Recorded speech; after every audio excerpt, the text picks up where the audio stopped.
Among the support elements needed are the light mobile printing team with its printing and editorial shelters.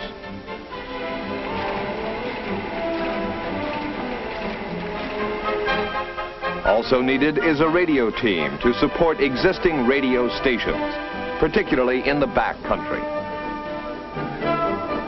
An audiovisual vehicle will help to increase the effectiveness of face-to-face communications. And a loudspeaker team will support tactical operations. One of the initial steps of the military PSYOP program is directed toward the Hostland military establishment itself.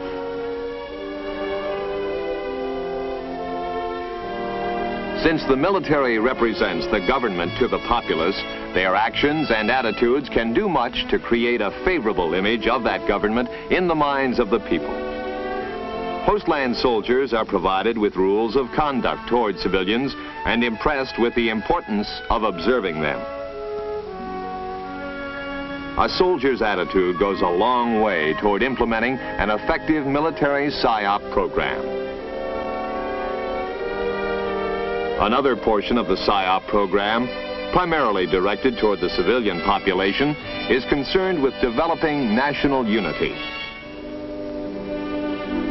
Once the people start to consider themselves as a national group, acceptance of their government tends to increase, thus making penetration by subversives much more difficult. The proper conduct of the individual soldier towards the people is a critical factor in creating this sense of national unity.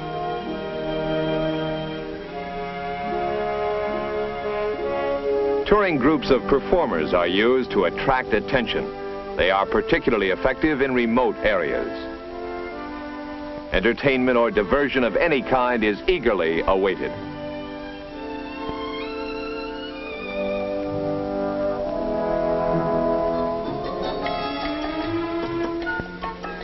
Entertainment teams like this one attract crowds of people wherever they appear.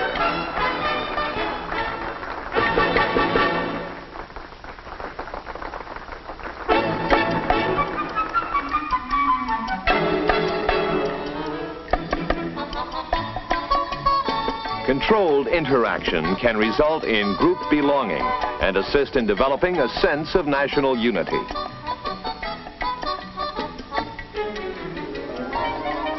A continuing effort is made to link the PSYOP program with progress to help the people help themselves. This makes them see the military and the government as positive images, benevolent symbols, signifying steps toward a better life. The sense of success, the satisfaction of a job finished, these are of major importance. Direct response to community needs is vital. Projects which would be meaningless in terms of local needs should be avoided. For psychological purposes, one finished well is worth far more than an unfinished dam. Throughout these efforts, the PSYOP program keeps the people informed. They are told what is being done. They are told why it is being done.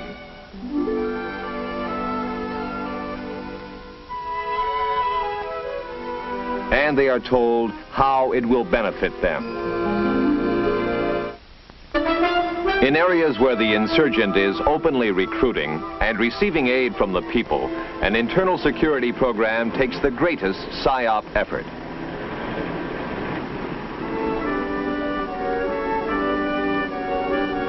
Here the objectives are to sever the link between the insurgent and the civilian population, to detect and neutralize subversive apparatus, and to provide a secure environment.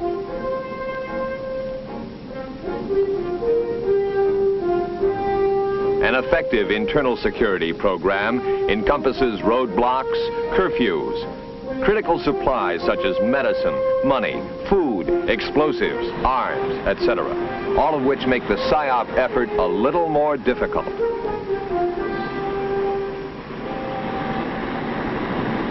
Where restrictions are imposed, The people should be made to realize the necessity for them. They must be convinced that these restrictions are only temporary. That as soon as subversive activities are controlled, restrictions will be lifted. Many problems are encountered during the implementation of this type of program.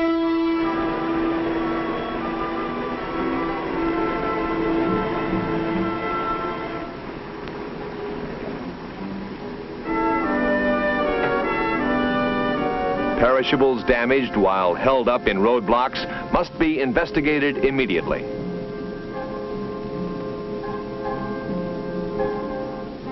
Curfews can alienate shopkeepers and theater and restaurant owners unless implementation of such measures is planned and announced well in advance. Curfews may also alienate the younger people who use the evening for youth activities.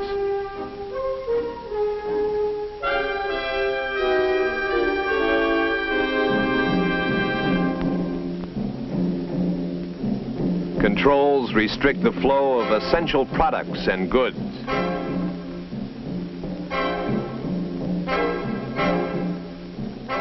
Psychologically, the people must be convinced that if it were not for the insurgents, these restrictions would not be necessary, and that when insurgent activities cease, restrictions will be removed.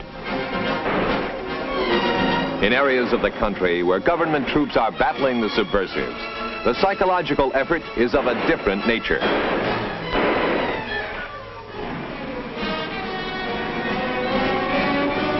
Here, in addition to directing the psychological effort at the civilians, it now must be addressed to friendly and enemy troops as well. The civilian problems in a combat zone are those of safety, relocation, and medical aid.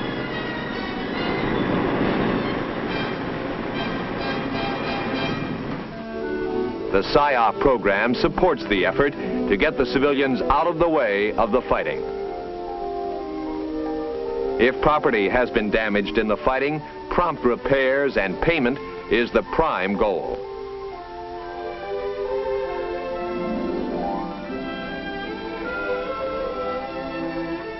Medical attention for wounded civilians should be made available to the maximum extent possible.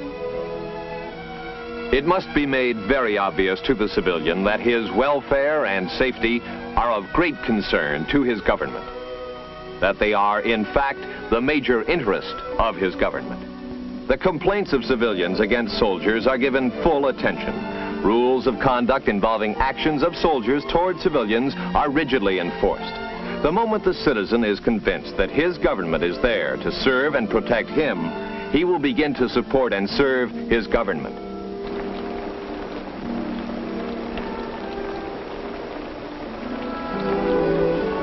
The PSYOP effort directed at the guerrilla has one objective: to demoralize him and to motivate him to defect.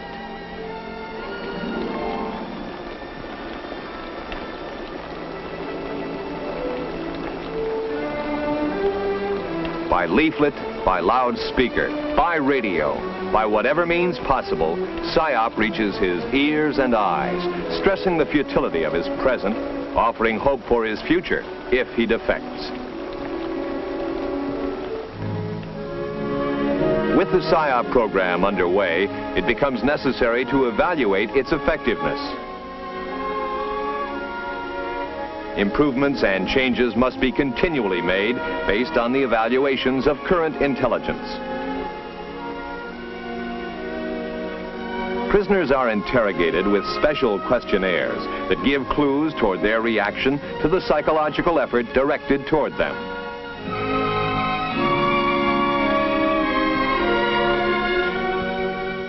Regular tours of the country afford PSYOP officers a means of direct evaluation. Interception and analysis of enemy messages and radio and TV broadcasts provides another useful measure of the effectiveness of the PSYOP program. Feedback information from the field is used as a basis for continual changes.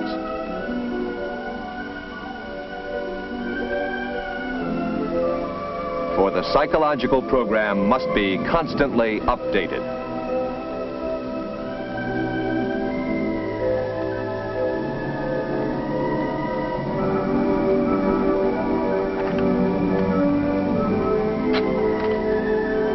As the people are affected by the program, so the program is affected by their changes in attitudes.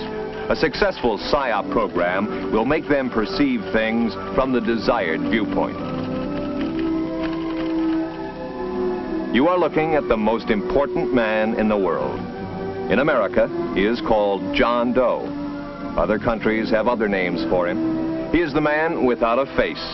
Every man, the average citizen. The man who totals 1 billion when added to all his counterparts all over the world. In the final analysis, he will decide the future of the world. Because his importance is clearly recognized by forces that seek world domination, his mind has become a target.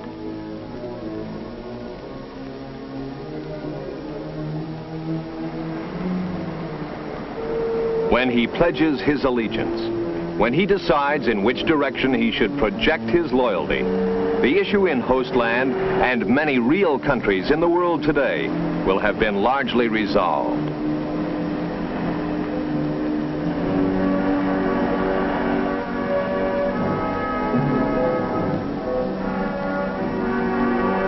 Inevitably, the moment of decision will come.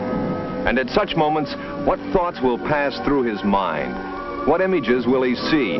What factors will push him in one direction or another?